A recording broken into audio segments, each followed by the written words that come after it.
Hi, I'm Beverly Moy. I'm the Director of Cancer Equity and the Clinical Director of Breast Oncology at the Massachusetts General Hospital Cancer Center. Hi, and my name is Brenda Lormil. I am the Equity Nurse Practitioner at the Termeer Center for Targeted Therapies at the Mass General Cancer Center. It's great to talk with you all today about equity in the Cancer Center, and Brenda and I are just going to talk a little bit about some of the efforts being made at the Massachusetts General Hospital Cancer Center. So Brenda, how did you get involved in equity issues? Equity issues has been a personal topic for me, knowing that my parents are from Haiti and they are immigrants. I've seen what the healthcare was like in Haiti, and then also saw the inequities that they faced accessing the healthcare here in the States. And that has always been a soft spot for me, how to improve access to care for all people. Not just a selective amount of people, no matter what your race is, your ethnic background is, your socioeconomic status. Healthcare is a human right, and that is why I've been very intentional about where my profession would lead me and how I would get involved, and that's how I got involved in the MGH equity care on equity, and I'm the Equity Nurse Practitioner here, so that's been my personal journey. So. You know, it's so interesting because I think that so many people involved with cancer equity who are so passionate about it, it comes from a personal place, and that's the case with me too. My parents are immigrants from China, and my dad was diagnosed with prostate cancer when I was in training for oncology, and he lacked the insurance to get him into the hospitals I knew of. And it was so crazy that it was so personal and that we had to jump through so many barriers to get him the care that he needed. And that's what so many people in the United States go through. And yeah, and I feel so lucky to work with you, someone as passionate and caring about this. So, so tell me, why do you think diversity in research is important in clinical trials in cancer? Because I have some strong feelings that I could jump in on, but why do you think so?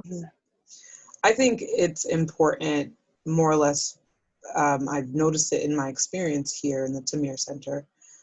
There is a hope that comes with clinical trial enrollment, seeing various different patients that have been on clinical trials for 90 cycles for years, and, to see their life expectancy extended. And then you think about the diversity that's lacking and patients who don't get to experience that hope. There are many barriers as to why they don't, and we can jump into that a little bit later, but for me, it's just a hope that they don't get to experience that is kind of, heartbreaking. I agree. And I think that, modern cancer therapy is so, driven by molecular markers and genomics and genetics, and a lot of the best treatments that are available for people with cancer are only available in clinical trials. So when huge populations of people don't have access to them, they're really being deprived of some of the best therapies in some cases. I also think that, when we have clinical trial results and over 95% of the people who participated are, people who are white, upper middle class or more, you're not exactly getting results that are representative of the population who have that cancer. So it's harmful in so many ways. So I totally agree with you. So why do you think that that certain populations, like underrepresented minorities or elderly people or people with mental illness, why do you think that we have lower rates of participation in trials? I think there's a deeply rooted mistrust in the healthcare system that has been going on for years.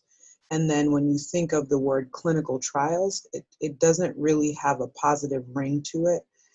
But if only people can see what we see, how progressive it's become, how exciting they've become, and how they're part of the, list of options that patients should have. But again, people in the community might not see that. They might not understand, when you think about health literacy, how much do people really understand the opportunities that exist on clinical trials, the impact that they have for generations to come? Do people understand that? So aside from access to the clinical trials, there is a history, and then along with the history, there is a lack of understanding of what encompasses a clinical trial. Right. I think you're exactly right. And so many of our efforts really should be focused on empowering people to understand what's available, Right. and what state-of-the-art treatment could look like and how much hope those treatments can have. I Mm-hmm. think that we're doing a lot at Mass General to try to empower people and to bring people in to understand these treatments. First of all, there's you, and you're an amazing clinician, and you really take this passionately. We also have a few patient navigator programs. We have one, we have a research grant, actually a very prestigious research grant funded by the Merck Foundation, where we have patients who are diagnosed with cancer from our community health centers in Chelsea, Revere, and Charlestown, some of the most underserved populations in Massachusetts. They each get a patient navigator, and we bring them in. We make sure that they get their appointments quickly. If they're eligible for clinical trials, the navigators work with their doctors and their research nurses and their social workers to take away barriers for clinical trial participation. Mm-hmm. I'm in the Breast Cancer Center. We actually have a navigation program across the city of Boston for women newly diagnosed with breast cancer who are Boston residents, who may be an underrepresented minority group or have Medicaid insurance, and clinical trials are a very important part of all of that. So I think that we've done a lot of things, and telehealth, right? We've started having more doctors do virtual visits with patients to meet them where they are. Right. Yeah, and we've enjoyed this relationship with Boston Medical Center, where we have this great virtual tumor board where they present cases to us, and we talk about whether or not they might be eligible for clinical trials.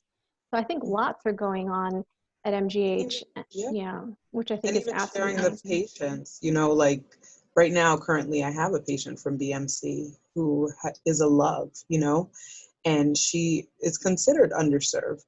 But, we don't look at what you have, what you don't have. We don't look at how you can and how you can't. We help them understand that we're going to get you through this, not you, but we. And it changes the responsibility.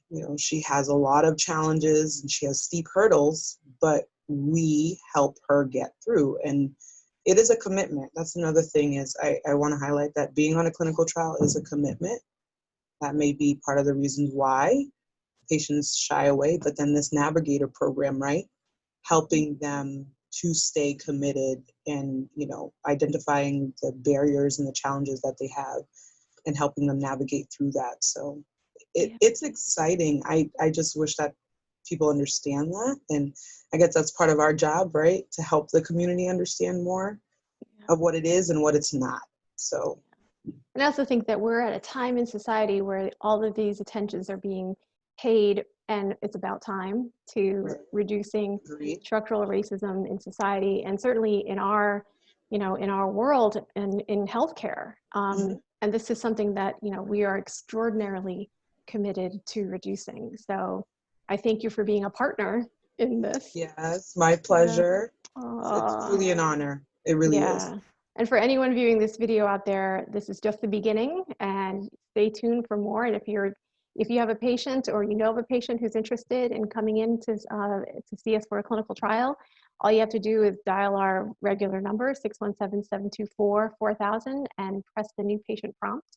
And we are very excited to hear from all of you. So thank you very much. Thank you, Brenda. Thank you, Bev.